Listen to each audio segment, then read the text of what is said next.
Madame, Monsieur, bonsoir et bienvenue au titre de cette édition du Grand Talk, si on peut parler comme le journal. Alors, en un, nous aurons donc la sécurisation de la Côte d'Ivoire.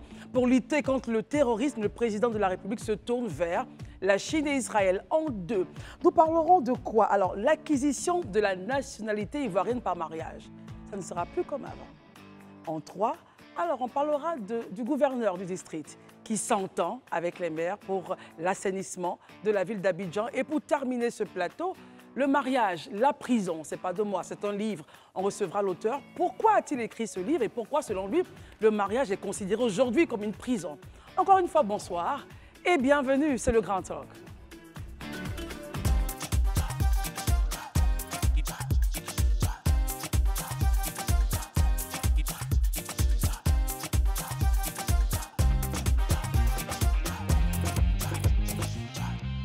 Comme chaque soir, nos amis sont avec nous pour discuter de ces sujets chauds. Et aujourd'hui, il est de retour après donc une escapade énergétique à Lyon. Herman, bonsoir. Bonsoir Christelle. Bienvenue. Bonsoir tout le monde, bien sûr. Merci. Élisée Boloube, bonsoir. Bonsoir Christelle, bonsoir chers amis, bonsoir chers téléspectateurs. Marius Komoé, bonsoir. L'escapade énergétique est bien là. Bienvenue. Elle Bonsoir Christelle. Oui, alors Daouda, bonsoir. Bonsoir. Je le disais donc à l'entame de ce temps d'antenne, notre premier sujet, on s'intéressera à la sécurisation et à la lutte contre le terrorisme.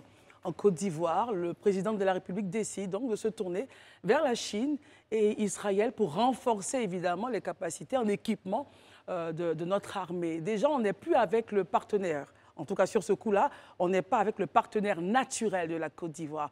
Est-ce que ça appelle de vous un commentaire, cher Arman, qu'est la France? On constate tous que la Côte d'Ivoire aujourd'hui, évoquant un certain non-respect de délai ou bien un long délai de la part de, comme vous avez dit, du partenaire naturel, la France, s'est retournée vers la Chine. Mais la Chine qui est aujourd'hui, depuis 40 ans, qui est en coopération avec la Côte d'Ivoire, donc c'est pas nouveau. La Chine a toujours accompagné la Côte d'Ivoire sous forme de plusieurs coopérations, notamment économiques. Mais c'est vrai que concernant la coopération militaire, c'était quand même, je veux dire, la chasse gardée de la France, donc on peut s'étonner. Mais je veux dire que dans les rapports avec les États, lorsque on voit par exemple l'urgence ou bien les risques des attaques terroristes et autres là, et puis surtout que la Côte d'Ivoire est souvent bisbille avec les pays du Nord, notamment le Burkina, le Mali, on peut même ajouter le Niger, ces bisbilles-là, pendant qu'aujourd'hui, ces pays ont quand même un partenaire qui est la Russie, qui leur donne de l'armement ou des équipements en termes d'armement avec le budget qu'ils ont. Donc c'est vrai que si la Côte d'Ivoire qui n'est pas forcément en odeur de sainteté avec ces pays-là qui sont armés et que la Côte d'Ivoire n'a pas, il y a quand même un déséquilibre. Si la France ne fait pas l'affaire, il faut se tourner vers des partenaires qui puissent nous le prouver. Justement, Élisée Boloube, dans l'article que nous avons de notre confrère Jeune Afrique, il dit que le président Ouattara préfère la Chine et Israël pour la célérité dans le respect des délais de livraison que la France. Bon. Est-ce que ça appelle de vous un commentaire et comment est-ce que vous analysez cela? Bon, moi, je pense qu'il y a quand même quelques commentaires à faire, quelques précisions. Déjà, sur la question de l'armement ou du soutien, je dirais en termes sécuritaires de l'Israël, je pense que ça ne date pas d'aujourd'hui. D'aujourd'hui, tout à fait. Depuis la prise du pouvoir par le président Ouattara, l'Israël est aux côtés de la Côte d'Ivoire en ce qui concerne la sécurité, notamment sur l'aspect du renseignement. Donc aujourd'hui, ça va être plus de moyens, je dirais, de mobilité et d'armes létales. En précision pour la lutte contre le terrorisme. Voilà, c'est sur la base là. Oui, le renseignement, c'est dans le cadre aussi de la lutte contre le terrorisme. Voilà. Donc l'Israël a toujours été présente. Maintenant, ce que je pense qu'il faut aussi préciser, aujourd'hui, je crois que ça ne sera pas juste de dire que la Côte d'Ivoire abandonne son partenaire, je veux dire son allié habituel. Le mot qui est utilisé, ce n'est pas abandonné, on dit préfère, dans l'article on dit préfère. Oui, mais préfère même, je ne pense pas que ce soit aussi le terme indiqué. Aujourd'hui, il y a un contexte mondial qui permet de comprendre un peu cette orientation. il y a la question aujourd'hui du conflit russo-ukrainien, dans lequel la France est très engagée aux côtés des Occidentaux, aux côtés de l'Ukraine. Et aujourd'hui, l'objectif des Occidentaux, aujourd'hui, c'est d'apporter cet appui logistique-là et matériel à l'Ukraine. Donc, la priorité pour ces Occidentaux, dont la France fait partie, c'est vraiment d'orienter l'armement vers l'Ukraine pour aider l'Ukraine à pouvoir combattre la Russie. Du coup, la Côte d'Ivoire attend. Voilà, donc aujourd'hui, les autres pays ne deviennent plus des priorités de destination. Donc, on peut comprendre ce retard, effectivement, évoqué dans l'article. Maintenant, comme Herman a eu à l'indiquer tout à l'heure, la Côte d'Ivoire, comme le président Ouattara ne cesse de le dire très souvent, a cette dynamique et cette logique-là de diversifier ses partenaires. Et aujourd'hui, elle est en face d'une situation sécuritaire réelle. La zone septentrionale, aujourd'hui, est une zone névralgique sur l'aspect sécuritaire. Donc, la Côte d'Ivoire se donne les moyens de pouvoir réagir en cas d'attaque ou en cas de situation fâcheuse. Donc, elle se tourne éventuellement vers des partenaires qui peuvent lui permettre d'avoir l'équipement qu'il faut dans le temps et dans le délai, voilà, afin de pouvoir faire face à cette menace qui est à ses portes. Donc pour moi, vraiment, il n'y a rien d'alarmant. Je crois que c'est juste, comme on l'a dit, de la réelle stratégie, pour moi, voilà, de la réelle stratégie que les autorités ivoiriennes mettent en place. Marius Komori, cette réelle stratégie pourrait faire penser à plus d'un que la Côte d'Ivoire abandonne son partenaire traditionnel. Mais en fait, l'article est clair, on dit qu'on préfère parce que pour des questions de timing et de délai, on se tourne vers la Chine et Israël. Le commentaire? Je pense que pour assurer la sécurité de ces populations et de leurs biens, tout État a l'obligation de chercher des partenaires très disponibles, très disposés justement à les accompagner dans ce processus. Et à la matière, on ne peut plus confier justement le destin de son peuple à un partenaire futile historique comme celui que nous connaissons tous depuis des belles lurettes. Mais le partenariat est court. Il reste toujours notre partenaire, mais n'empêche que la Côte d'Ivoire se donne les moyens aujourd'hui de diversifier son partenariat en termes d'équipement, en termes d'équipement en armement pour sa sécurité, la sécurité des biens et des personnes. Élysée le disait tantôt, nos frontières aujourd'hui sont des zones très névralgiques et très fragiles.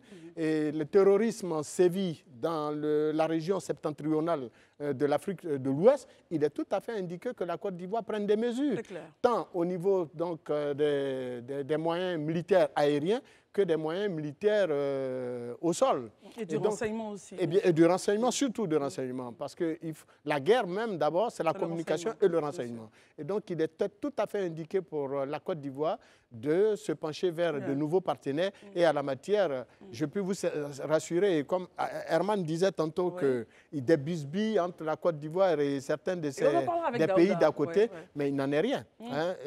Le brassage entre les peuples burkinabés, maliens, et nigériens et les peuples ivoiriens sont tels que on ne peut pas parler entre les politiques, les quelques couacs entre les politiques, n'incombe pas ou ne s'impose pas véritablement dans les relations entre les peuples. Et à la matière, je ne crois pas qu'au niveau sous-régional, les Ivoiriens ont des problèmes avec les frères du Mali, du Burkina et du Niger. Daouda, ça nous permet de réagir sur la question de la situation sécuritaire au nord. Est-ce que ce qui se passe au nord ou à nos frontières est juste un discours politique où il y a une réalité, il y a une vraie menace qui est là? Bon, j'ai écouté mon grand frère Koumoué. Je pense qu'il se croit dans un monde de bisounours, mais nous ne sommes pas dans un monde de bisounours. Parce que tout dernièrement, il y a quelques semaines Avec tout le respect, je vous dois, ayez un peu de modestie et de propos courtois, convenants et très approprié quand vous vous adressez à moi. Non, mais en fait, j'ai bien compris, il n'y a pas de problème. Je suis dans un monde naturel, un monde réel et je me suis exprimé. Exprimez-vous. Oui, Marius, c'est bien compris.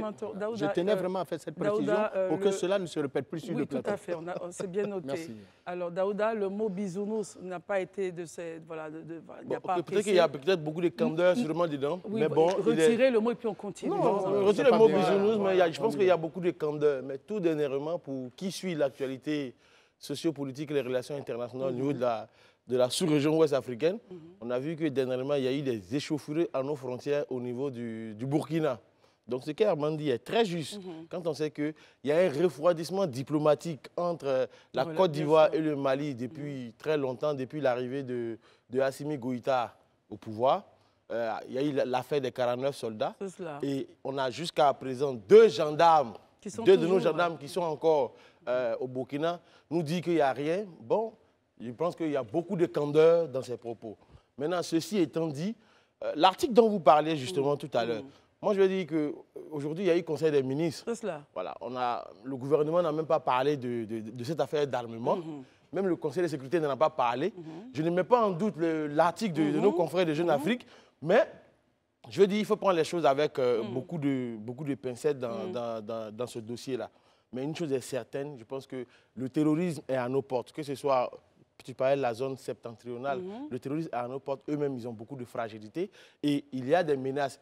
Il y a des facs diplomatiques de certains pays occidentaux même qui parlent de menaces terroristes à nos frontières. Je pense que si on s'appuie sur toutes ces informations-là, c'est tout à fait normal. C'est légitime. C'est légitime que l'État ivoirien cherche à acquérir de l'armement pour se protéger. Et moi, j'avoue que quand j'entends cela, quand je lis l'article, ça me rassure. Et je pense qu'au-delà de moi-même personnellement, ça rassure beaucoup d'Ivoiriens de savoir que le président ne s'assoit pas, il ne lésine pas sur les moyens pour assurer la protection des biens et des personnes en Côte d'Ivoire. Élisée Boloube, justement, on sait qu'on a reçu ici plusieurs fois des responsables du ministère de la Jeunesse qui venaient présenter les projets pour justement cette zone du pays, à l'effet que les jeunes se désintéressent des enrôlements qui pourraient se faire pour pouvoir leur donner la capacité. Alors, ce genre de projet permettra, in fine, à la Côte d'Ivoire de sécuriser cette zone-là, étant entendu que la masse qui doit être au front sera occupée à faire des affaires. Pouvons-nous développer un peu cela? Oui, je pense que vous êtes en train d'évoquer, je l'ai dit, l'aspect concernant la lutte contre la fragilité dans les zones nord, voilà, qui a été mis en place dans le cadre du PS-Gouv2, le programme social du gouvernement, et donc il voulait adresser la question de, je l'ai dit, de l'insertion et de la mise en activité d'une partie de la jeunesse. Désintéressé vraiment. Mais bien sûr, parce qu'aujourd'hui, on sait, hein, la lutte contre le terrorisme ne peut pas être que militaire. Voilà, il faut apporter des réponses aussi qui soient des réponses sociales. Parce que justement, ceux-là qui sont en proie à être éventuellement des personnes enrôlées, c'est ceux qui n'ont pas d'activité en réalité, ou bien à qui on propose une certaine manne qu'ils trouvent intéressante. Donc le gouvernement, dans la dynamique toujours de lutter contre les menaces terroristes, a dit, en plus déjà de monter en puissance sur le plan militaire, il est important d'apporter des réponses sociales en permettant à une bonne partie de la population de cette zone-là, qui pourrait être éventuellement happée par le terrorisme, d'avoir de quoi faire. Parce que quand tu as des activités, tu ne t'intéresses plus à ce qui peut se passer à côté. Donc c'est dans ce cadre-là que le gouvernement en 2022, janvier 2022, avec l'ancien Premier ministre Patrick Hachi, a lancé donc le PS-Gouv2 dans cette zone-là. Et ce PS-Gouv-là prenait en compte environ, si mes chiffres sont bons, près de 80 et quelques mille jeunes, voilà, qui étaient répartis sur les régions du Bunkani, les régions du Bunkani, pardon, du Tchologo et puis de la Bagoué. Alors, voilà. Avant Herman, Marius Komoro, est-ce que justement vous percevez peut-être le bien fondé de l'action du gouvernement à la sécurisation afin de lutter contre le terrorisme? Il y a eu des bisbilles, hein. On en a parlé ici sur le plateau, à la frontière avec le Burkina Faso. Est-ce que cela, justement, ne justifie pas, ne légitime pas une action de dire attention, comme on a des juntes et comme la tension peut à chaque fois monter d'un cran, on a vu ce qui s'est passé, pourquoi ne pas se préserver, se préparer et voilà, s'équiper? Ne nous faisons pas peur. On se fait peur selon vous. La Côte d'Ivoire, c'est au bas mot un peu plus de 2 millions de Maliens. La Côte d'Ivoire, c'est au bas mot entre 4 et 6 millions de Burkinabés, présents sur notre territoire national, qui participent à la vie quotidienne des Ivoiriens, qui ont des intérêts énormes dans ce pays. D'ailleurs, ces deux pays cités n'ont même pas accès donc, à la mer. Et donc, tout leur commerce passe par nos ports. Donc, cela dit, je ne vois pas l'État de Côte d'Ivoire se préparer à une guerre. Ce n'est pas l'idée, parce qu'on donne justement l'impression qu'on veut donner. Oui. Ou en allant dans le sens, bon, ils sont en bisbille avec les jeunes au pouvoir là-bas. Ça n'a rien à voir. Des faits. L'État de Côte d'Ivoire s'engage sur un processus de sécurisation du pays contre le terrorisme. On parle des faits. Voilà. Les faits disent qu'il y a eu des tensions. Ça, on n'invente rien. Les faits sont là, têtus. Il y a eu des tensions. Ce n'est pas des tensions qui vont engendrer justement mais au moins ce sont des faits. Ce sont des faits. Et personne ici n'a parlé de guerre. Je vous en prie, n'allons pas là-bas. Pas du tout. Donc, il ne faut pas donner ce sentiment. Non, pas du tout. On dit simplement qu'il y a eu des bisbilles et que l'État de Côte d'Ivoire est en droit de se protéger. Enfin, chaque pays se protège. Chaque pays s'équipe. Daouda, dans son argumentaire, a dit attention, on a eu des bisbis, on a même 2 soldats jusqu'à présent qui y sont. D'accord? Donc, il a dit que c'était justifié, légitime, que le gouvernement ivoirien s'équipait. Herman. Non, d'abord, il ne faudrait pas qu'on fasse des polémiques inutiles sur le terme bisbis. En la matière, c'est ce qu'il faut utiliser. On sait tous bien ce qui se passe entre la Côte d'Ivoire et les États de l'AES. On ne va pas revenir là-dessus. Je pense que, de toute façon, c'est un État responsable a le droit de s'équiper comme nous. Aujourd'hui, la question est pourquoi est-ce que la Côte d'Ivoire, qui a un partenaire naturel comme la France, se détourne de la France et va jusqu'en Chine?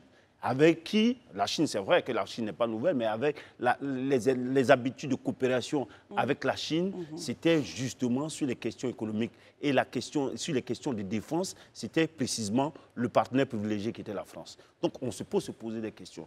Et là-dessus, vous dites en le cas, ce n'est pas un abandon, mais moi je peux dire que c'est un abandon. Pourquoi c'est un abandon? Oui, l'abandon, il est clair et net. Avant, quel que soit le délai que la France pourrait nous mettre à nous livrer ou bien faire suite du matériel et autres, quel que soit le délai, la Côte d'Ivoire attendait. Aujourd'hui, la Côte d'Ivoire est lassée, elle se sent fatiguée d'attendre et choisir un autre partenaire. Donc, j'en viens, c'est son droit. Oui, c'est son droit, mais ce que je veux ajouter pour finir vite, je prends dernièrement, je ne sais pas, on a un confrère qui a interrogé le chef de la junte au Burkina, Ibrahim Traoré, qui est aussi, le Burkina, qui est un enfant, un partenaire, je dis classique comme la Côte d'Ivoire de la France. Les propos, je les reprends ici, que lorsque le journaliste lui a posé la question, aujourd'hui, pourquoi est-ce que vous parlez de votre puissance de feu et autres? Ils ont dit non, que leur partenaire, celui qui était leur ami, pour parler de la France, leur ami naturel, lorsque eux, ils font des commandes d'armes, d'équipements militaires, les gens évoquaient la question il y avait beaucoup plus de restrictions. Et qu'avec la Russie, et ça, il a affirmé ça, avec la Russie, s'il donne un budget, ce que ça peut apporter en termes d'équipement matériel militaire, on le donne. Ce n'était pas le cas avant. Ce n'était pas le cas avant. Donc la Côte d'Ivoire est consciente que ses voisins, je vais vous terminer là, ses voisins, qui, le thème ne plaît pas à Marius, mais il faut le dire, avec qui elle est en bisbille, sont en train d'être équipés pendant que on sait bien que la question du djihadisme et du terrorisme, c'est dans la partie nord qu'elle constitue une menace pour la Côte d'Ivoire. Donc, la Côte d'Ivoire, de façon responsable, pendant que la France, c'est la Côte même qui le dit, ne respecte pas les délais, on se tourne vers la Chine, pour ne pas dire la Russie, parce que... Non, on n'a pas dit la Russie. Élisée Boloub, lorsqu'Herman disait que pour lui, c'est un abandon du partenaire traditionnel, vous disiez, vous remuez la tête, vous dites non, Herman se trompe. Non, mais je pense, Christelle, qu'il y a des faits. C'est-à-dire qu'on ne peut pas tronquer l'histoire de la Côte d'Ivoire. Moi, je veux juste qu'on se rappelle début des années 2000, quand on rentre dans les questions de crise. Oui. La Côte d'Ivoire tourne vers qui pour prendre son armement? La Côte d'Ivoire se tourne vers la Russie et la Biélorussie. Cette zone-là de l'Europe de l'Est, c'est elle qui a alimenté la Côte d'Ivoire aussi bien en armement qu'en mercenaires. C'est-à-dire ce qu'on a appelé à l'époque des instructeurs, voilà, qui étaient là, qui étaient sur le théâtre des opérations. C'est-à-dire, ce n'est pas aujourd'hui, ce n'est pas une culture nouvelle pour la Côte d'Ivoire d'aller vers d'autres partenaires en dehors de la France pour pouvoir s'équiper matériellement. Même sous le régime du président Ouattara. Aujourd'hui, là, on a acquis des avions de combat, mais made où? Made in Russie. On a des avions de combat ici, les Mi-24. Les Mi-24 ne se produisent dans aucun autre pays qu'en Russie. Voilà, donc on a tout ça aussi. En Côte d'Ivoire, on les a acquis sous le président Ouattara. Donc c'est dire que la question de l'armement ou des origines de l'armement n'est pas une chose nouvelle. Le fait qu'on s'oriente ailleurs, en dehors de la France, n'est pas quelque chose de nouveau. Le point d'Herman, c'était que si c'était à une certaine époque... Ce n'est pas un abandon. Oui, je veux justifier, parce qu'il a dit que c'était un abandon. Oui, on l'a bien compris, mais il a dit aussi que si ça avait été à une certaine époque, la Côte d'Ivoire aurait attendu quel que soit le temps mis par la France. Mais son argumentaire, je vais t'aider. Et puis il va réagir. Je vais t'aider. Ce que Élysée refuse, avant les commandes de l'équipement militaire, des armements qu'on faisait, même si ça c'est made in Russie ou Biélorussie ou quoi que, c'est qui passait la commande pour la Côte d'Ivoire? qu'il pose la question. Qui passait la commande? Mais qui passait la commande? La Côte d'Ivoire commande, mais qui fait en sorte qu'on nous livre? C'est qui, Qui parraine? Non, faudrait pas que... C'est le mot, hein, parraine. Non, faudrait pas que... Laissons-le terminer et puis il va parler. Vous allez parler. On sait les thèmes aujourd'hui de la coopération militaire entre la Côte d'Ivoire et la France. Et les thèmes sont clairs. Le partenaire privilégié sur les questions de défense et de militaire, c'est la France. La France, avant tout ce qui se faisait, c'était la France qui devait quand même nous parrainer là-dessus. Si aujourd'hui la Côte d'Ivoire va d'elle-même en état responsable, c'est bien, c'est qu'il faut un état souverain, très bien, choisir un partenaire pour payer directement, il faut reconnaître que quand même... C'est un abandon. C'est ça que vous dites. Je n'ai pas... C'est le mot que vous aviez dit. Le terme abandon. Le débat, il est clos. Dès l'instant qu'il retire le mot abandon, je pense qu'il n'y a plus de débat. Parce que là, il n'avait plus le courage de reconsidérer son terme abandon. Parce que justement, on ne peut pas parler d'abandon, comme je l'expliquais tout à l'heure, parce qu'avant ce qui est en train de se faire aujourd'hui, quand on rentre dans l'histoire, on se rend compte que ce n'est pas maintenant que la Côte d'Ivoire diversifie son partenaire en termes d'armement militaire. Donc, cette base, on ne peut pas parler d'abandon, en fait. Le fait d'aujourd'hui que le président Ouattara décide. Et puis même l'article, si vous le lisez très bien, l'article ne dit pas qu'ils ont suspendu les commandes. L'article dit en attendant que, voilà, il soit livré. Il s'est orienté vers. Ça veut dire que ça continue. Très bien. Ce partenariat demeure, en fait. La Côte d'Ivoire est un État souverain. Bien entendu. Donc, on peut décider de commander avec X et Y sans que cela ne puisse nous horripiller. Voilà ce qui nous réjouit dans cette affaire. C'est cette politique qu'il va falloir de plus en plus mettre en œuvre dans nos États. En Afrique, nous n'avons pas à recevoir d'ordre de personne pour aujourd'hui nous armer. Mais comme on le sait bien, depuis la conférence de Yalta, eh bien, l'Afrique a été bel et bien divisée. Et puis, chaque zone en Afrique est parrainée par une grande puissance. Et c'est cette puissance, au regard de ce que disait Herman, c'est ces grandes puissances qui parrainent donc les anciens États colonisés. Et aujourd'hui, étant des États souverains, il aurait été bon que de plus en plus nos gouvernants prennent la mesure du possible et nous dotent d'armements nécessaires, quitte d'aller vers l'Israël, vers des pays producteurs, par exemple, d'armes, comme par exemple l'Iran et tout autre pays capable de pouvoir nous aider à nous équiper pour assurer non seulement la sécurité des biens et des personnes à l'intérieur du pays, mais également à nos frontières. Très bien. Alors, Daouda, concrètement aujourd'hui, comment se porte, au-delà de ce que vous allez dire, comment se porte la coopération militaire entre la Côte d'Ivoire et la France? Moi, franchement, je pense que les questions militaires, c'est les questions... Le partenariat d'affaires, on va dire. Élargissons un peu l'assiette. Voilà, j'aurais plutôt préféré parler du partenariat commercial entre la France. Parce que les uns et les autres parlent de, oui, la France aurait dû faire ça, la France aurait pu faire ça, tout et tout. Mais aujourd'hui, en termes de trafic commercial, la France n'est pas le premier partenaire économique de la Côte d'Ivoire. On parle, le premier partenaire économique de la Côte d'Ivoire aujourd'hui, c'est le Pays-Bas. Ce n'est pas la France. Partenaire commercial. Commercial, c'est de ça qu'il parle. Donc aujourd'hui, quand on voit la Côte d'Ivoire diversifier ses partenaires d'affaires, je pense que les souverainistes frélatés, qui généralement ont tendance à dire aller dans des conspirations à tout va, franchement, je pense qu'ils doivent se poser la question véritablement. Parce que là, on se rend compte, parce que abat la France, on se rend compte que finalement, la Côte d'Ivoire ne fait pas tout avec la France. Et le premier partenaire, ce n'est pas la France. Donc, à un moment donné, il ne faudrait pas qu'il soit plus royaliste que le roi lui-même. Si je lis entre vos lignes, je peux me tromper. Ça veut dire qu'on peut diversifier ses partenaires sans qu'il y ait, n'est-ce pas, des problèmes. De questions de France africaine, de pays vendus, de pays ceci, et toujours en train de crier partout, je suis souverain, je suis souverain. Tous les États sont souverains et ont le droit d'aller où ils veulent, quand ils veulent et comme ils le sentent. Donc ça ne veut pas dire que, comme on ne va pas forcément... Élysée parlait de 2000 qu'on a acheté avec la Russie. C'est pour dire qu'on n'a pas besoin d'aller se mettre sous le joug de la Russie pour dire qu'on est souverain. Voilà. On a bien compris. Merci beaucoup. On peut passer à autre chose. Un sujet, Herman. Merci. Je vous en prie, on laisse ça. Vraiment. Et puis on va ramener le sujet. On est en Côte d'Ivoire, rassurez-vous. Mais dans tous les cas, on prie Dieu que tous les efforts du gouvernement pour protéger les 322 462 km² de notre pays ne restent pas vains et que notre pays soit hautement sécurisé. Et voilà, c'est tout ce qu'on dit. Élisée dit Amen. On va dire avec lui Amen. Amen. Alors, on Amen. voudrait saluer donc tous nos fidèles qui interviennent sur le direct. Titi Elogne, Pavel Pétangui, Djerassouma Mathieu, Yeti Ouattara, Steve Kwasi, Manassé Karamoko. Dominique Yaba aussi. Voilà, oui, Dominique Yaba, voilà, nos fidèles, pour ne citer que ceux-là. Vraiment, merci, merci, merci. Alors, messieurs, parlons de quelque chose de plus joyeux. Hein. Parlons de mariage, n'est-ce pas? Vous savez qu'à une certaine époque, en Côte d'Ivoire, pour avoir la nationalité ivoirienne, par mariage surtout, il fallait simplement se marier et puis hop, c'est fait. Aujourd'hui, le gouvernement dit attention, non, les choses changent.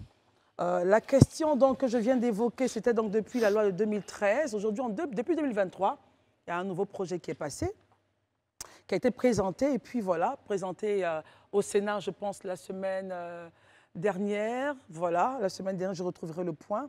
Mais écoutez ceci. La simplification de la procédure d'acquisition de la nationalité ivoirienne par le mariage, induite par ces textes, a eu des effets non escomptés.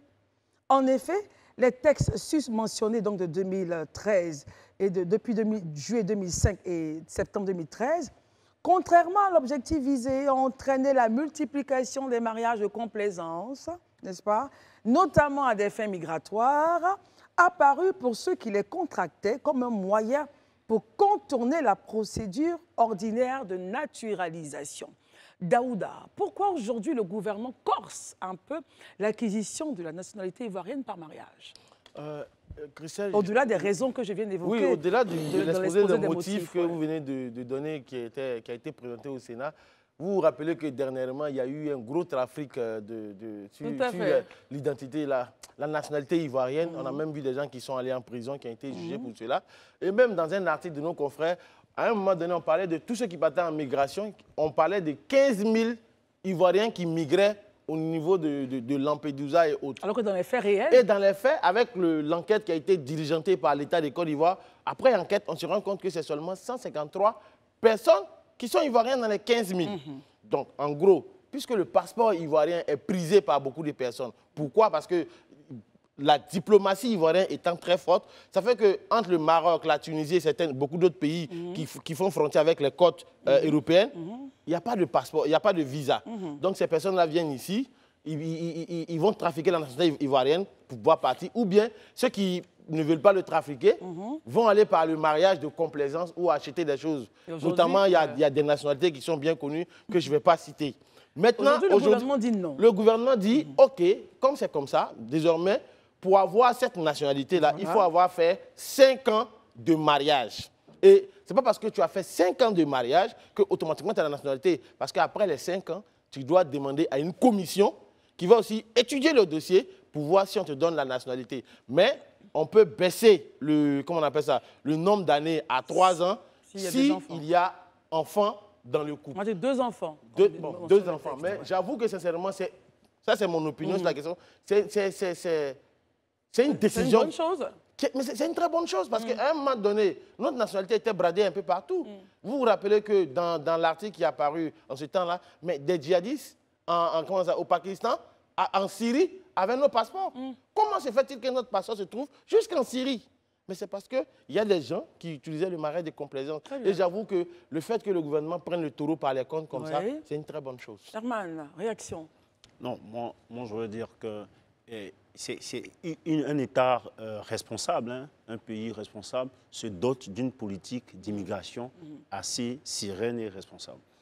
Et aujourd'hui, je suis quand même heureux que ces questions de corser la nationalité, les conditions d'acquisition de la nationalité ivoirienne ne soient pas interprétées comme des actes de xénophobie autres. Pourquoi vous envoyez ce terme, Herman? Oui, mais parce qu'on est tous comment on appelle là, vivants en Côte d'Ivoire, on connaît quand même l'histoire de la Côte d'Ivoire. Ces débats-là, il fut un moment, si on le tenait, ce débat-là, on allait voir comment on appelle là, des mécanismes pour éviter, pour faire de la xénophobie, pour, comment on appelle là, pour ne pas... Non, laisse-moi terminer. Pour ne pas aimer de l'étranger, ceci, cela. Ouais, aujourd'hui, on est conscient que la nationalité, une nationalité de citoyen dans un pays, c'est quelque chose qui est cher à ces citoyens-là. Donc, il faut faire en sorte, en tant qu'autorité de ce pays, faire en sorte que cette nationalité-là soit la plus garantie que possible. Donc, je suis à l'aise. Mais pour revenir, cette loi mentionne aussi la question des mineurs, la question de ceux-mêmes qui sont nés naturellement ici. Si on prend la question des mineurs, on dit le mineur... Oui, aucun mineur ne peut être naturalisé à l'exception de l'article 29 nouveau de celui pouvant invoquer le bénéfice des dispositions de l'article 28. Article 30 nouveau, le mineur qui peut invoquer le bénéfice des dispositions de l'article 28 doit, pour demander sa naturalisation, être représenté par son représentant légal. Donc, ces questions-là, c'est traité. Donc, un mineur peut demander. Il y a même les enfants de père ou de mère qui sont de facto, par leur lien avec leur père ou leur mère, ivoirien, donc ces questions-là sont traitées. Et aujourd'hui, où il y a problème, c'est qu'il y a des gens qui sont des étrangers, qui veulent avoir la nationalité ivoirienne. Soit ils restent un certain nombre d'années ici, je crois que la loi prévoit cela, et puis ils demandent naturellement, parce qu'on peut décider de vivre dans un pays où on se sent à l'aise. Il y a des Ivoiriens aujourd'hui qui sont députés en France et autres, donc ça ne dérange pas. Et il y a aussi ceux qui peuvent se marier. Mais il faudrait que ça se fasse de façon sincère. Très bien. Comme dans d'autres pays, il faut qu'on trouve les mécanismes pour que ceux-là, s'ils ne le font pas de façon sincère, qu'on les estime. Parce qu'on ne vient pas pour être ivoirien par complaisance. On ne vient pas pour être ivoirien par complaisance. Élisée, lorsque vous avez lu l'exposé des motifs et les articles présentés en substance, ces deux que nous venons d'évoquer, les 5 ans donc, de délai probatoire et ensuite les 3 ans, si toutefois le couple a des enfants. Comment est-ce que vous analysez, sous quel postulat vous analysez cette nouvelle donne? Et puis, est-ce que vous pensez qu'on pourrait faire la relation avec une histoire de, oui, la Côte d'Ivoire, quand la Côte d'Ivoire corse ses lois, on pourrait la traiter de pays xénophobes? Réaction, Élisée. D'accord, moi je pense que l'exposé des motifs est tellement clair, parce que quand le ministre fait l'exposé des motifs, quand il justifie pourquoi cette loi vient, il prend la peine d'apporter un ensemble de preuves. Il vous dit, sur la période de 2019 à 2021, il y a eu près de, je crois, 27 000 et quelques mariages. Et sur ces 27 000 et quelques mariages, il y a eu des mariages qui ont été des mariages de fraude. De fraude, oui. Et il a même cité des nationalités. C'est-à-dire que c'est sur la base d'éléments factuels que le gouvernement décide donc de prendre cette loi. Ça, je pense déjà que c'est important de le signifier. C'est-à-dire qu'on ne le prend pas juste sur la base d'arguments abstraits. Mais il le dit dans l'exposé des motifs. Voilà, c'est ce que je dis. Donc, l'exposé des motifs nous explique clairement la base sur laquelle le gouvernement décide donc de proposer cette loi à l'Assemblée. Mais j'estime pour ma part que c'est du ressort de tout État, à un moment donné, de regarder et de veiller à ce qu'il y ait un fonctionnement normal de l'administration et de sa société. Et ça, c'est quelque chose qui vient en contradiction au fonctionnement normal de la société.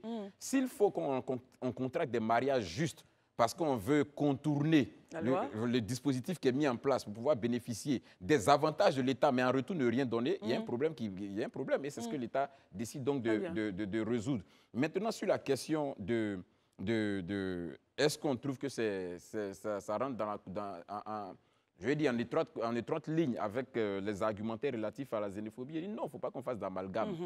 Il ne faut pas qu'on fasse d'amalgame. Je pense que la xénophobie, la définition, elle est très claire. C'est une phobie de l'étranger.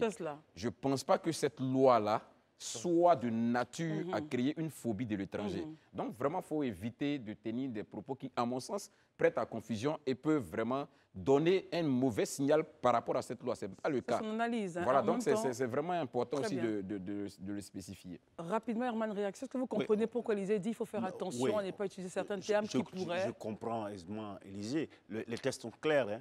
J'ai dit ici, les textes n'évoquent en aucun cas une question de xénophobie ou autre. J'ai même précisé qu'il y a eu un moment en ce pays où ces questions de traiter la question de la nationalité de façon responsable, on a vu cela, des moyens de rejet de l'étranger. Et ça l'histoire, on retient cela. Sinon, aujourd'hui, évidemment, c'est comme ça que les États... Tu vas aux États-Unis, tu vas en France, leurs lois sur l'immigration, sur l'acquisition de leur nationalité, de leur citoyenneté, sont très claires et sont souvent même corsées. Et on accepte et on avance. Marius Komroué, quel est votre regard sur la question? Mais Tout simplement, nous sommes d'avis avec le gouvernement. Partout dans le monde, en matière de mariage et d'acquisition d'une nationalité, eh bien, les États se dotent de lois qui protègent non seulement la nationalité, mais également des lois qui s'assurent que les mariages entre étrangers ou étrangères et les nationaux sont faits dans les règles de l'art. À la matière, le nouveau texte de loi, tel que proposé par le gouvernement et adopté par le Sénat, est très clair là-dessus. Le conjoint étranger qui souhaite aujourd'hui, un conjoint étranger, c'est-à-dire un étranger qui souhaite tout de suite se marier à une Ivoirienne, n'aura plus de facto. C'est-à-dire avant, quand vous décidez de vous marier à une Ivoirienne, tout de suite, automatiquement, vous avez la nationalité après le mariage. Vous pouvez donc prendre la nationalité ivoirienne. Désormais, ce n'est plus le cas. Quand un étranger, une étrangère qui se marie à un Ivoirien ou à une Ivoirienne doit attendre une période probatoire de 5 ans. Justement, dans la période probatoire de 5 ans, qu'est-ce qui se passe en fait? On vous dit, vous attendez une période probatoire de 5 ans. Pendant ces 5 ans, qu'est-ce qui se passe pour ce couple-là? Sont-ils observés? Est-ce qu'il y a des enquêtes pour savoir si c'est un mariage sérieux ou plaisantin, puisqu'on en parle? Comment on fait pour savoir qu'on a affaire à un vrai couple? Je reste avec vous, Marius. Non, mais c'est très simple. Hein. Désormais, l'État va, à travers ses instruments, avoir un droit de regard sur l'acte de mariage contracté. Bon, qu'est-ce qui prouve que vous êtes bel et bien mari et femme? Est-ce que vous allez ensemble? Bon, il y a tous ces aspects-là. Parce que pour la plupart... On va leur demander ça pour être sûr qu'ils sont mariés. Ah non, mais non, l'État trouvera... Bon, ce n'est pas des choses, on peut l'expliquer parce qu'il est 19h. Mais il y a des choses, il y a des mécanismes qui seront mis en place qui permettent à l'État de s'assurer durant cette période probatoire que le couple est bel et bien marié et que c'est un vrai couple qui partage une vie sentimentale ensemble. Très bien. Alors donc, ceci étant dit, on sait maintenant qu'on termine sur le sujet, la période probatoire de 5 ans. Et justement, pour en parler, nous aimerions recevoir ici quelqu'un du ministère de la Justice pour nous expliquer un peu quelques points. Dans la période probatoire, qu'est-ce qui se passe? Comment on s'assure que ce couple-là en est un véritablement, pour éviter d'avoir justement des couples fallacieux, comme ça a été dit dans l'exposé des motifs. On passe à autre chose maintenant, messieurs. Nous parlerons donc de la rencontre du ministre-gouverneur Cissé Bakongo avec les maires. Ils sont maintenant en phase pour l'assainissement de la ville d'Abidjan. Et puis, le mariage, la prison. Waouh!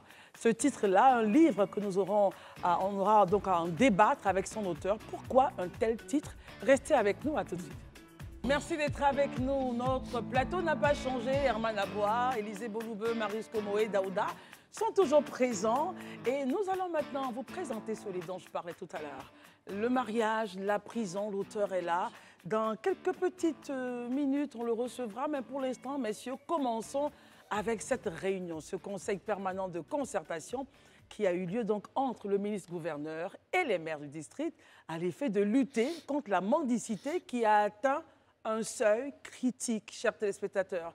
Mais également, au-delà de la mendicité, il y a les petits commerces, les vendeurs qui sont à la criée, l'anarchie dans le domaine du transport, l'installation des cimenteries, enfin bref, régler l'assainissement de la ville d'Abidjan. Messieurs, comment est-ce que vous réagissez à ce conseil permanent de concertation entre le ministre-gouverneur et ses maires pour adresser ces questions que je viens de mentionner, Herman Aboua? Moi, je pense que déjà, quand on retrouve autour d'une même table le ministre-gouverneur du district d'Abidjan et les maires des 13 communes du district d'Abidjan, je pense que c'est une bonne chose. Ce cadre permanent de concertation qui doit pouvoir se poursuivre. Moi, je trouve aujourd'hui que c'est aussi, je peux dire, un bon point pour le ministre-gouverneur de voir aujourd'hui certains maires qui étaient réticents dans son action et qui avaient même, certains avaient jugé de très maladroit, comment on appelle là, de très maladroit. La sortie par rapport à GESCO, mais qui comprennent aujourd'hui que la question d'assainissement, eux-mêmes, le district d'Abidjan pourrait être, je veux dire, le bras qui a avancé ces choses, le bras séculier. Aujourd'hui, quand tu regardes, par exemple, il y a eu la question des cimenteries que certains maires au niveau je crois, Trècheville, Makori et puis Port-Boué, qui vivent les questions des cimenteries, les nuisances par rapport à cela, et qui invitent même le district d'Abidjan à agir parce que, comme on le sait, le statut des maires...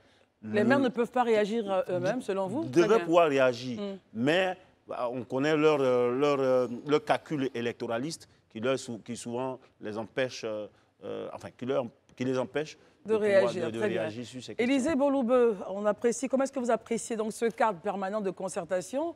Et puis, j'aimerais que vous puissiez réagir sur les propos d'Herman. Est-ce que les maires voudraient maintenant s'appuyer sur le district pour nettoyer, rendre Abidjan sa beauté, à cause, selon lui, de leurs ambitions électoralistes? Ils ne pouvaient pas le faire. Comment est-ce que vous réagissez à cela? Moi, je voudrais déjà dire que mieux vaut tard que jamais. C'est une très belle initiative. Elle aurait dû être faite depuis longtemps, mais comme je le dis, mieux vaut tard que jamais.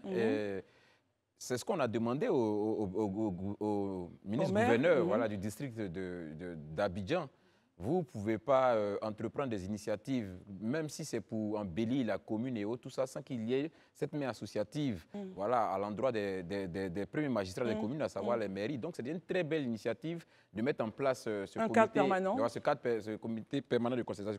Comité permanent de concertation, c'est déjà une très bonne chose. Maintenant, les thématiques à l'intérieur. Voilà, la mendicité. Voilà, les thématiques à l'intérieur des échanges, notamment la mendicité, les petits commerces et autres, tout ça. Je pense que c'est aussi le lieu peut-être de vraiment poser les problèmes sur la table de façon claire. Parce que même si c'est vrai qu'on peut noter quelques nuisances sur certains aspects qui ont été évoqués, mais en même temps, si nous ne perdons pas de vue que c'est des populations. Moi, je dis toujours que, même si c'est vrai que c'est des élus locaux, mais ils ont un mandat. Bon, le ministre-gouverneur, ce n'est pas un élu local, c'est un nommé, mais ils ont un mandat.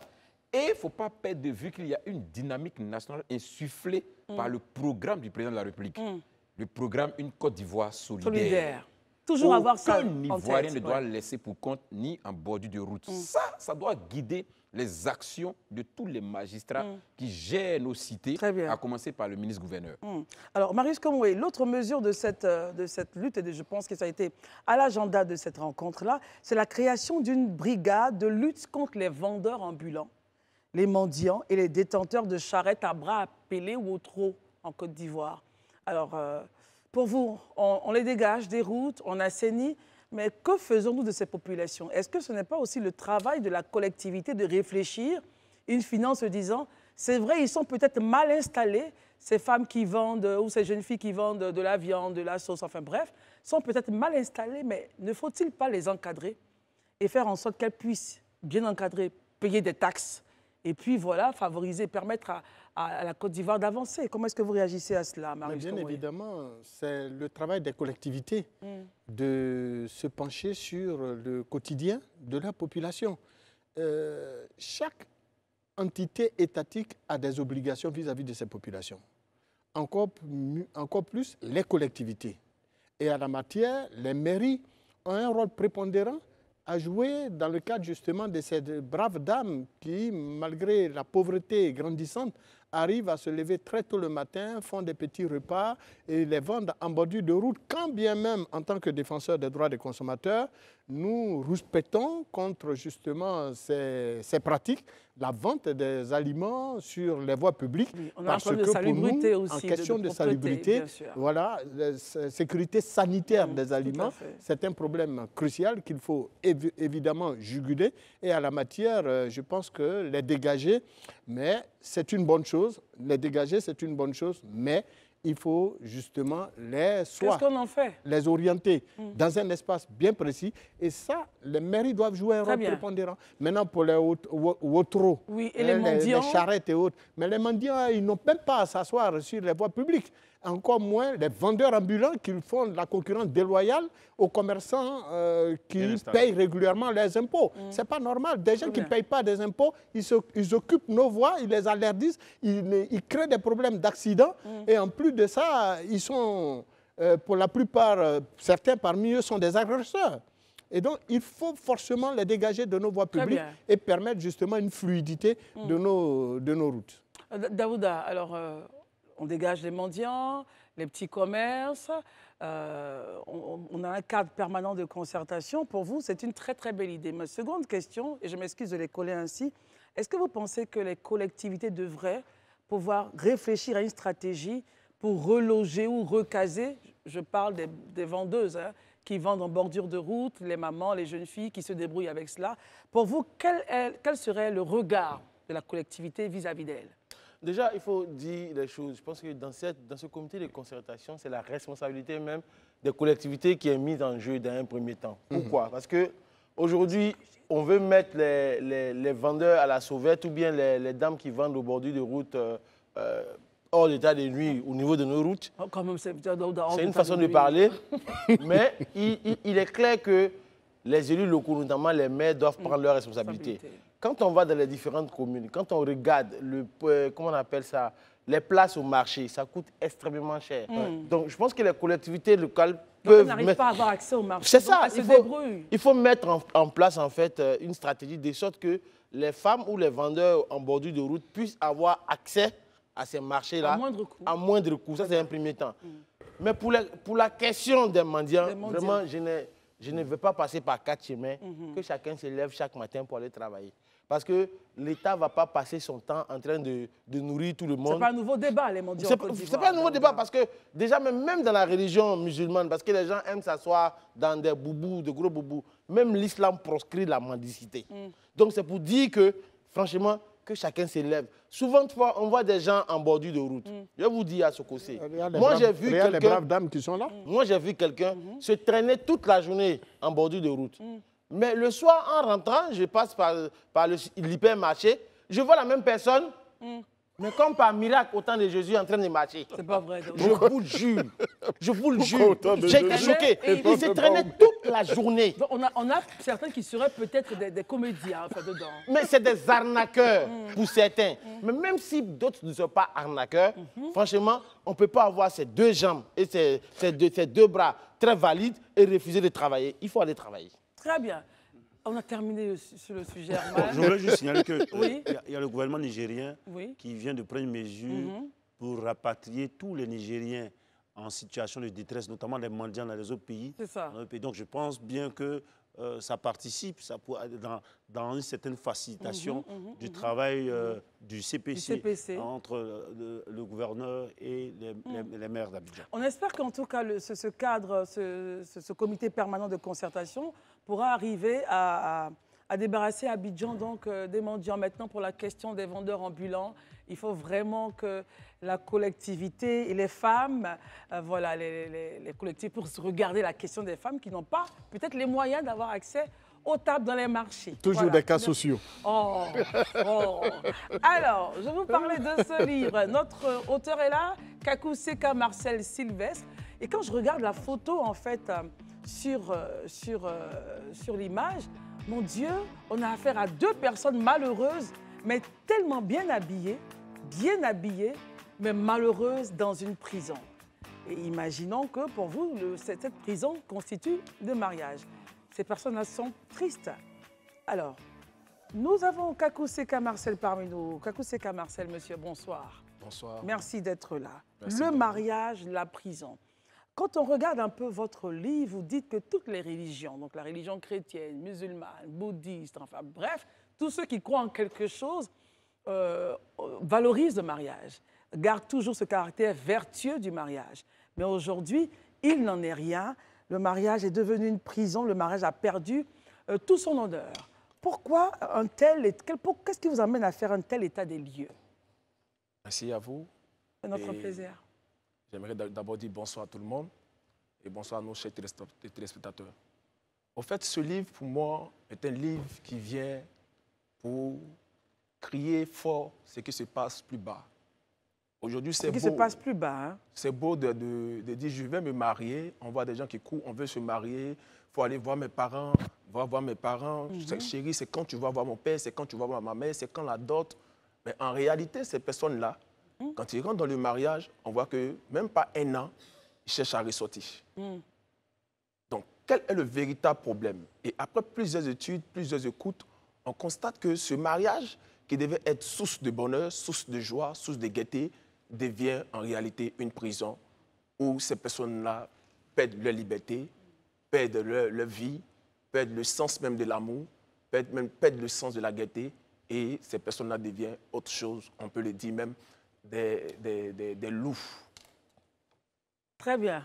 Alors, messieurs, notre invité est là. Je sais que les questions vont fuser tout à l'heure. On commencera par Élisée, ensuite Herman. Merci. Bon, OK. Moi, je voudrais demander à notre auteur. Il a dit quelque chose tout à l'heure qui m'a intéressé. Oui. Il dit, après écoute, on s'est rendu compte que ce mariage qui devait être une source de bonheur devient maintenant une prison. Qu'est-ce que cette écoute-là a révélé? C'est quoi? Qu'est-ce que les gens Qu'est-ce qui est à la base, voilà. justement? Pourquoi ça devient une prison? Voilà. En fait, c'est très simple. Parce que quand plusieurs personnes viennent et que tu les écoutes, j'entends mon mari ne me laisse pas sortir. J'entends ma femme me fouille trop. J'entends je n'ai plus de liberté. De la manière dont je m'habillais avant, je ne peux plus m'habiller maintenant. On dit ne porte pas ci, ne porte pas ça. Donc fais ceci, ne fais pas cela, fais ceci, fais cela. Or, en réalité, ce que nous ne savons pas, quand quelqu'un vient dans un foyer, la personne vient pour te compléter et non pour que tu puisses venir dire à la personne ne fais pas ci, ne fais pas ça. Automatiquement, tu attends d'emmener la personne à vivre une autre vie qui n'est pas sa vie. Très bien. Monsieur Seka, moi, Herman, pardon. Non, j'avais deux questions. Bon, allez-y, Daouda. Ma première question, Oui. est-ce que vous êtes marié? Belle question, parce que je ne vois pas d'alliance. Je pense que je suis marié. Mais pourquoi vous ne portez pas d'alliance? Vous êtes marié. Non, le mariage, Comment vous pensez? c'est un Soit acte vous l'êtes, soit administratif. vous l'êtes pas. En fait, je vais le dire clairement, je suis marié, mais j'ai traversé certaines difficultés qui se sont réglées maintenant. Voilà. Ok, donc on Marié va... comment? C'est doucement, Marié doucement, s'il vous légalement. plaît, Donc, doucement. On va pas courir comme Monsieur ça. Seka, attendez. Il va répondre à la Doucement, question, il va répondre On va doucement. pas courir comme ça parce que Doucement. cette question, forcément, on va la répondre. Tu ne D'accord. peux pas parler de quelque chose Que tu n'as pas dont expérimenté. tu n'as pas expérimenté. Mais vous ne portez pas d'alliance. Oui, mais là n'est pas le problème. On voit plusieurs personnes qui sont mariées, on voit des religions. Moi, j'aurais voulu une simple question. Oui ou non, je suis marié. Attendez, Non, je vous viens. en prie. Là, c'est lui sa question. Et lui, sa question m'intéresse Justement, bien. essayons d'organiser un peu le débat, je vous prie. Alors, la question que Daouda vous a posée, c'est est-ce que vous êtes marié? Oui, je suis marié légalement. Légalement. Vous avez vécu des difficultés dans votre mariage, c'est ce que vous dites. Oui, hein? j'en ai rencontré. Très bien. Donc, vous décidez délibérément de ne pas porter votre alliance. Bon, je pense que ça a été fait pendant un temps OK. où je ne pouvais pas porter Porter. l'alliance. Très bien. Mais après, je pense que ce sont des choses qui sont en train de se régler. Très bien. Aujourd'hui, tout en train d'aller en de bons thèmes. Donc, on pourra maintenant Mais vous êtes repartir sur de nouvelles on bases. retient que Donc, vous je vais êtes aller sur la marié. deuxième Seconde question, Daouda. La deuxième question, vous avez parlé d'écoute, d'études. Oui. Votre échantillonnage, c'était combien? Parce que pour écrire ce livre-là, je pense que seulement vous vous êtes basé sur un échantillon ou bien c'est les frax de votre vie que vous remettez dans ce livre. Ce n'est pas les frax de ma vie, mais c'est plutôt une partie de chez moi et plus de 20 personnes, ou on peut même le dire à 50 personnes. Mais est-ce que vous, quand vous regardez... Pardon. Oui, parce qu'il n'y a pas que vous aussi. Oui, je sais. Fini, et Quand puis vous, on regardez, décide. quand vous regardez, nous sommes en Côte d'Ivoire, 20 millions de personnes. Dans ces 20 000, on est 30 millions d'Ivoiriens. Exactement. Il y a beaucoup de personnes qui sont mariées. Vous prenez un échantillon de 50 personnes et vous essayez de l'étaler sur tout, de faire des généralités. Est-ce que vous trouvez que c'est normal? Merci pour ça. Et je vais le dire même que c'est normal. Parce qu'on a vu pas plus tard que la semaine surpassée des feuilles qui ont fuité d'un palais de justice où il y avait plus de 54 personnes qui ont divorcé en une semaine. Posons-nous la question, comment... Est-ce que vous êtes parti dans la mairie pour voir combien de personnes se sont Daouda, mariées en même temps le même jour? Non, mais on ne peut pas se marier et divorcer. Très bien. Alors, on Voilà retient... le vrai problème. Le mariage n'est pas pour divorcer parce que dans toutes les religions, on dit le mariage est sacré. Tu prends chez les musulmans, elle est sacrée. Tu prends chez les chrétiens, elle est sacrée. Tu prends chez les bouddhistes, elle est Il est sacrée. sacré. Donc, c'est quelque chose qui est sacré partout ne peut pas venir être désacralisé. Très bien. Alors, restons sur le livre, hein, je vous en prie. On parle du livre, d'accord? Et le livre raconte donc une histoire qui peut concerner une partie de la population ou pas. Mais restons sur le livre. Herman, réaction? La question, je reste justement sur le livre. Le mariage, la prison. Qu'est-ce que vous vouliez bien que le lecteur retienne? Parce que cette connotation négative du mariage qu'on perçoit déjà dans le titre que vous lui donnez, Même la photo. amène à avoir peur du mariage. Est-ce que votre expérience dans l'écriture de ce livre-là vous amène à voir le mariage comme du noir? Parce qu'au-delà de cette prison, il y en a qui pensent que le mariage, c'est une liberté. Ils sont heureux aussi. Moi, je suis voilà. très heureux en couple. Hein. J'adore. Chérie, je t'aime, mon passage. Il a posé la question. Franchement, Mais en écoutez, toute chose, allez-y. il y a toujours, dans 100%, il y a toujours au moins 2% qui seront en joie. Mais et le reste de ce pourcentage. Non. Revenons à la question Donc d'Herman. là, je reviens maintenant à sa question pour dire que le problème ici, ce n'est pas de venir apporter le noir, mais c'est de venir apporter une ouverture. Et de venir dire au fait, en réalité, voilà comment le mariage doit être vu et non de la manière, dont Certains le le mariage voient. se voit. Tu vois aujourd'hui, en fait. Aujourd'hui, soyons francs, on court pour se marier, mais on court aussi beaucoup pour divorcer.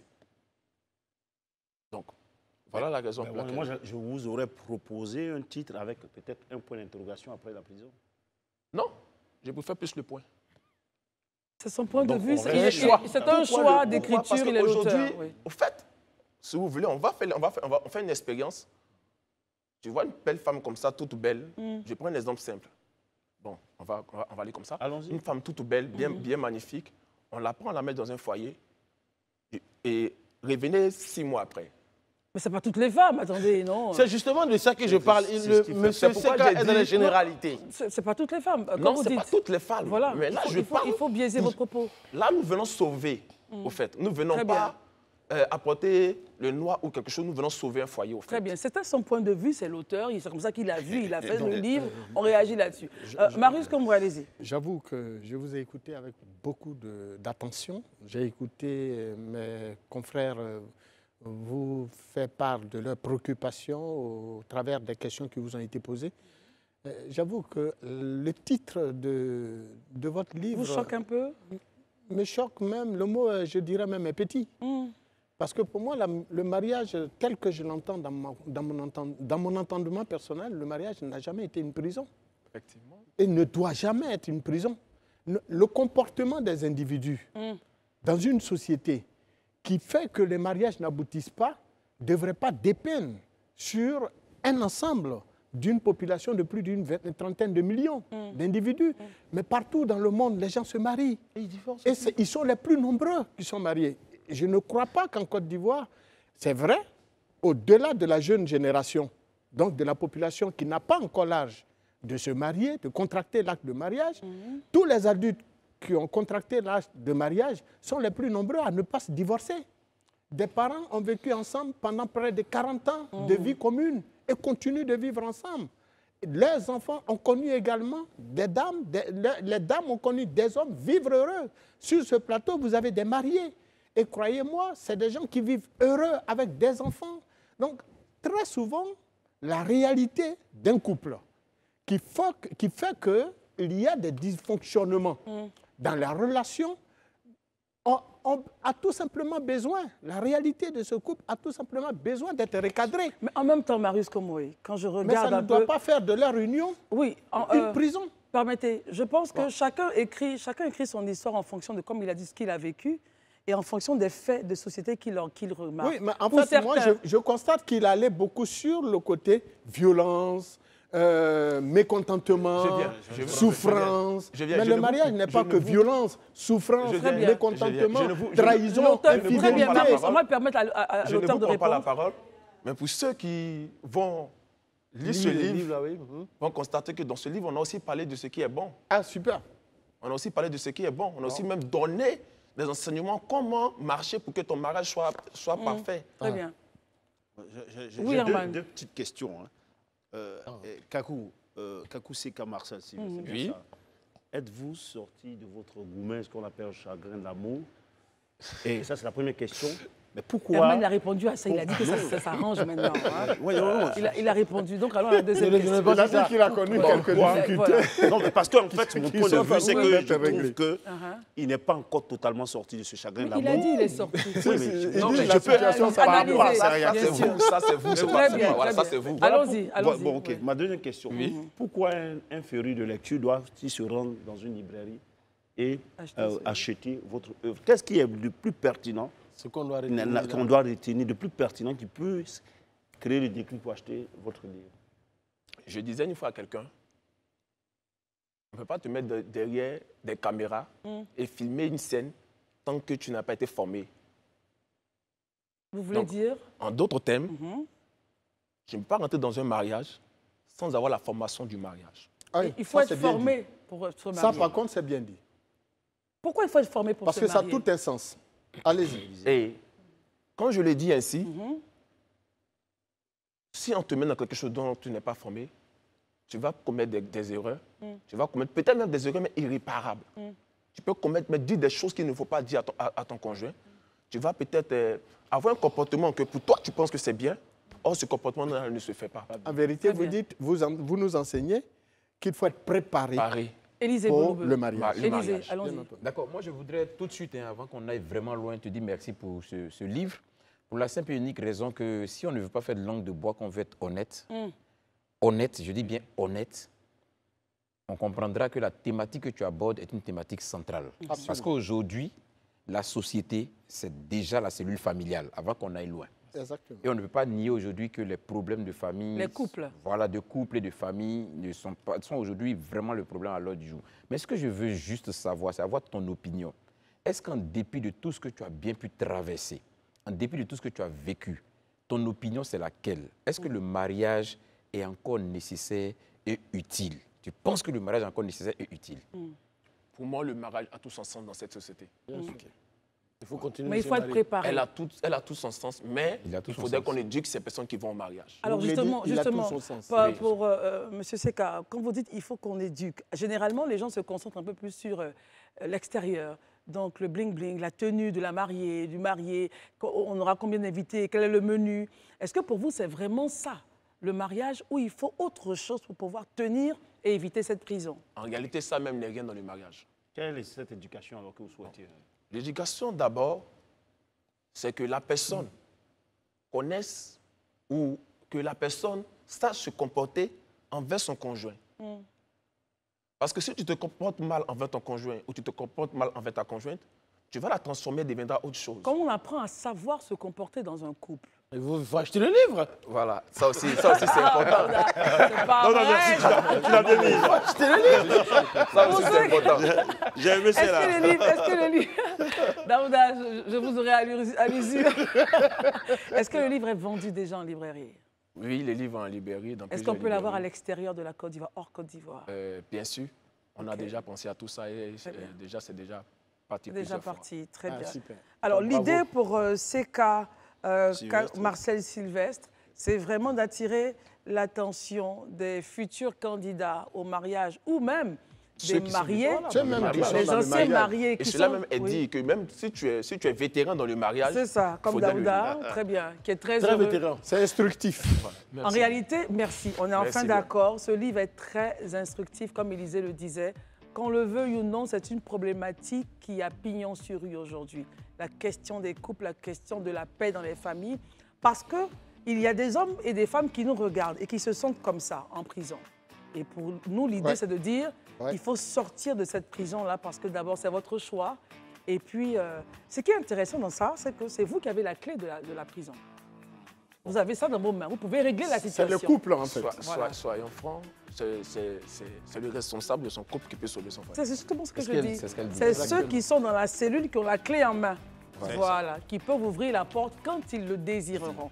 Mais en tout cas, nous souhaitons plein succès à ce livre. Merci. Merci d'être venu. Merci bien. Herman, merci. Élisée, merci. Marius, Christelle, merci. merci. Daouda, Merci, merci Christelle. beaucoup. Merci. On se retrouvera donc demain pour l'édition du jeudi. Mais en attendant, remerciements aux équipes rédactionnelles Maillé Rassis, aux équipes techniques qui ont travaillé d'arrache-pied pour que vous ayez ce programme. On se retrouvera donc demain. Les programmes continuent sur Live TV et dans quelques heures, ça sera le vrai match avec Brésil et Kevin.